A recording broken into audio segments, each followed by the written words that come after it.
जय हिंद विद्यार्थियों। आज हम लोग गणित विषय के एक महत्वपूर्ण अध्याय जिसका नाम लघुत्तम समापवर्तक और महत्तम समापवर्तक है, उसके बारे में एक महत्वपूर्ण टॉपिक दशमलव संख्या का लासा व मासा निकालना सीखेंगे। विद्यार्थियों, हमने इसके पहले वाले क्लास में नॉर्मल संख्याओं का लासा मासा निकालना सीखा है, फिर भिन्नों का लासा व मासा निकालना सीखा है। आज हम लोग सीखेंगे कि किस तरह से दशमलव वाली संख्याओं का लासा या फिर मासा किस तरह से निकाला जाता है। विद्यार्थियों, सबसे पहले हम देख रहे हैं यहाँ पे हमें एक प्रश्न दिया गया है 1.5, 0.24 और 0.036 का महत्तम समापवर्तक यानी मतलब HCF ज्ञात कीजिए। तो महत्तम समापवर्तक निकालने के लिए विद्यार्थियों सबसे पहले हम इस दशमलव संख्याओं में से इस दशमलव को हटाना सीखेंगे। तो दशमलव संख्याओं को हटाने का तरीका ये होता है कि मान लीजिए कोई भी आपको संख्या दी गई है दशमलव की और उस दशमलव को हटाना है, तो हटाने के लिए सबसे पहले बटा लगाते हैं और इस दशमलव के नीचे 1 लिखते हैं और दशमलव के दाहिने साइड में जितना अंक रहता है उतना 0 बढ़ा देते हैं और फिर यहाँ का दशमलव हटा करके ऊपर पूरी गिनती लिख लेते हैं। इस तरह से हम दशमलव को बड़ी आसानी से हटा देते हैं। मान लीजिए हमारे पास कोई संख्या दी गई है हमें 2.345, तो सबसे पहले हम इस दशमलव के नीचे 1 रखेंगे। दशमलव के दाहिने साइड में 1, 2, 3 अंक दिया गया है, इसलिए हम यहाँ पर 3 0 बढ़ा देंगे और ये दशमलव हटा करके यहाँ पर 2, 3 और 3, 4 इस तरह से हम संख्याओं को लिख लेते हैं। तो दशमलव हटाने का तरीका हमें पता होना चाहिए।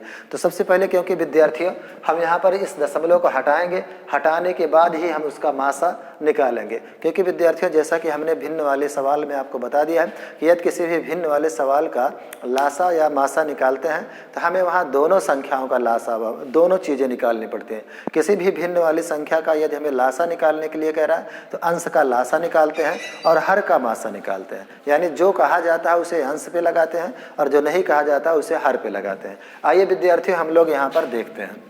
जैसे सबसे पहले हम इस संख्याओं का जो हमें संख्या दी गई है उनका हम यहाँ पर लिख लेते हैं 1.5, 0.24 और 0.036। अब विद्यार्थियों इनका हम सबसे पहले दशमलव हटाते हैं। तो दशमलव हटाने के लिए मैंने बताया कि सबसे पहले आप बटा लगाइए और बटा लगाने के बाद जो दशमलव है दशमलव के नीचे 1 रखिए। दशमलव के बाद जितनी संख्या उतना 0 बढ़ा दीजिए। अब दशमलव हट गया और यहाँ पे आप 15, ये हो गया 15/10 और 15/10 विद्यार्थियों एक भिन्न के रूप में आ गया है। आइए विद्यार्थियों हम आगे बढ़ते हैं। इसमें भी हम पहले बटा लगाएंगे, दशमलव के नीचे 1 रखेंगे, दशमलव के बाद 2 0, अब दशमलव हट गया, अब उसके बाद यहाँ पर हम 24 लिख लेंगे। इस तरह से विद्यार्थियों यहाँ पर भी हम दशमलव के नीचे 1 लगाएंगे, दशमलव के बाद यहाँ पर 3 अंक है तो हम यहाँ पर 3 0 बढ़ाएंगे। अब यहाँ से आपका सिर्फ अंक बचेगा। इस तरह से आप विद्यार्थियों देख रहे हैं कि यहाँ पर हमें 3 प्रकार की भिन्नें प्राप्त हो गई और भिन्नों का लासा व मासा निकालने के लिए हम जानते हैं कि यदि हमें वो मासा कह रहा है तो अंश का तो हम मासा निकाल लेंगे और हर का लासा निकालना पड़ेगा। तो इसलिए विद्यार्थियों 15, 24 और 36 का हम क्या निकालेंगे? मासा, यानी महत्तम समापवर्तक भाग विधि से ही निकालेंगे। अब भाग विधि से निकालने का मतलब है कि इस 36, 24 और 15 में आप देखिए कि कौन सी गिनती सबसे बड़ी है और कौन सी सबसे छोटी है। तो जो बड़ी संख्या है उसको हम पहले अंदर लिख लेंगे और छोटी संख्या 15 से हम इसको भाग दे देते हैं। तो 15 दूना 30 यहाँ पर 2 बार में जाएगा और फिर 6 आ जाएगा। अब विद्यार्थियों यहाँ संख्या बची नहीं है, इसलिए हम इसकी और इसकी मिलान करेंगे तो यहाँ वाली गिनती यदि बड़ी हो गई और यहाँ वाली छोट हो गई है। तो फिर हम यहाँ से इसको 15 को यहाँ लेकर के चले आएंगे और लिख करके फिर 6 से भाग देंगे। तो 6 दूनी 12, 6 दूनी 12, यहाँ पर विद्यार्थियों 12 आ जाएगा। जब यहाँ से घटाएंगे तो 3। अब विद्यार्थियों शेषफल 3 बच गया और यहाँ देखिए जिस संख्या से हम भाग दे रहे थे वो संख्या 3 से बड़ी है। तो फिर इस 6 को हम यहाँ लेकर के चले आएंगे और 6 से जब भाग देंगे 6 में 3 से, तो 3 दूनी 6, यानी विद्यार्थियों 3 से यह संख्या कट गई है। अब जो संख्या बची हुई है, क्योंकि हमने 36 और 15 को तो भाग दे दिया, लेकिन अभी 24 बची हुई है, तो 24 को भी हम यहाँ पर भाग दे देते हैं। किससे? जिस संख्या से ये 36 कटा हुआ है, यानी 3 से कटा हुआ, तो हम इसको 3 से भाग दे देंगे। तो 3 8 24, यानी विद्यार्थियों जब पूरी पता ये चल जाए कि जो संख्या इसको काट रही है वही हमारा क्या हो जाता है? मासा हो जाता है। इसलिए हम यहाँ पर लिख लेंगे 3।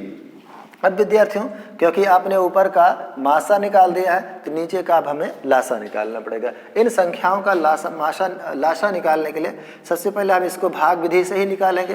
तो भाग विधि से निकालने के लिए देखें यहाँ पर हमारा कुछ इस तरह से हो जाएगा। इसको हम भाग देंगे किससे, 10 से भाग देंगे तो 10 एक के 10, 10 दहम्मा 100, 100 दहम्मा 1000। फिर 10 से भाग देंगे तो ये कट जाएगा, 10 एक के 10 और 10 दहम्मा 100। फिर 10 से भाग दीजिएगा, 1 1 और 10 एक के 10। अब विद्यार्थियों जब सभी संख्याएं एक के रूप में परिवर्तित हो जाएं तो जो गुणनखंड आया हुआ है इसका गुणा कर दीजिए। तो 10 दहम्मा 100, 100 दहम्मा 1000। ये विद्यार्थियों अब ये आ गया है आपका महत्तम समापवर्तक 3/1000। लेकिन विद्यार्थियों क्योंकि हम दशमलव वाली संख्याओं का लासा निकाल रहे हैं इसलिए इस मासा निकाल रहे हैं तो इसका हमें दशमलव में भी मासा ही होना चाहिए। इसलिए हम इसको 1000 से भाग दे देंगे। तो जब 1000 से भाग देंगे तो इसका मतलब है कि यहाँ दशमलव बढ़ाएंगे 0, दशमलव नहीं जाएगा, फिर 0 बढ़ाएंगे, फिर 0, फिर 0 बढ़ाएंगे। अब 1000 तो यहाँ 3000 ये कट जाता है। इसलिए विद्यार्थियों इस संख्या का जो हमें महत्तम समापवर्तक अंत में प्राप्त होगा वो प्राप्त होगा 0.003। ये है आपका किसी भी दशमलव संख्याओं का मासा ज्ञात करना यानी महत्तम समापवर्तक ज्ञात करना। विद्यार्थियों एक बार फिर से आप सुनिएगा। सबसे पहले हम दशमलव संख्याओं का दशमलव हटाते हैं। हटाने का तरीका हमने बता दिया। तो दशमलव हटाने के लिए जो भी दशमलव होगा उसके नीचे आप 1 लिखिएगा और दशमलव के दाहिने साइड में जितना अंक होगा उतना 0 बढ़ा दीजिएगा, दशमलव हट जाएगा। जैसे ही दशमलव हटा देंगे वह संख्या भिन्न में परिवर्तित हो जाएगी। और भिन्नों का लासा या मासा या भिन्नों का जो मासा निकालना होता है उसमें आप अंश का तो मासा निकालेंगे लेकिन हर का लासा निकालेंगे। मासा कैसे निकाला जाता है भाग विधि से हमने यह बता दिया और लासा कैसे निकाला जाता है भाग विधि से हमने बता दिया। और फिर इन संख्याओं को आप भाग दे दीजिएगा, जो दशमलव संख्या में आएगी वही आपका दशमलव मासा होगा। विद्यार्थियों इसका आप स्क्रीनशॉट ले लीजिए। जय हिंद।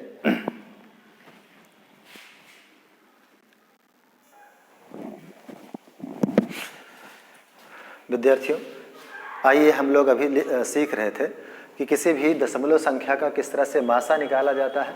अब हम लोग देखेंगे कि किसी भी दशमलव संख्याओं का किस तरह से लासा निकाला जाता है यानी लघुत्तम समापवर्तक किस तरह से निकाला जाता है। विद्यार्थियों जिस तरह से आपने मासा में देखा कि जो हमें दशमलव वाली संख्याएं दी गई होती हैं उसका सबसे पहले हम दशमलव हटाते हैं। तो यहाँ पर भी हम दशमलव हटा देंगे यानी 2.4 है तो इसको हम लिख लेंगे 24 और इस दशमलव के नीचे 1 रखेंगे। दशमलव के दाहिने साइड में 1 अंक है इसलिए हो जाएगा 10 यानी 24/10 हो जाएगा। इसी तरह से अगर हम इसमें भी दशमलव हटाएं तो दशमलव के नीचे 1 रखिएगा, दशमलव के दाहिने साइड में 2 अंक है इसलिए 2 जीरो बढ़ाएंगे और यहाँ से 36 हो जाएगा। इसी तरह से यदि यहाँ पर हम दशमलव हटाएं तो दशमलव के नीचे 1 हो जाएगा और दशमलव के दाहिने साइड में 3 अंक है इसलिए यहाँ पर 3 हो जाएगा और फिर इसको हम 45 लिख लेंगे।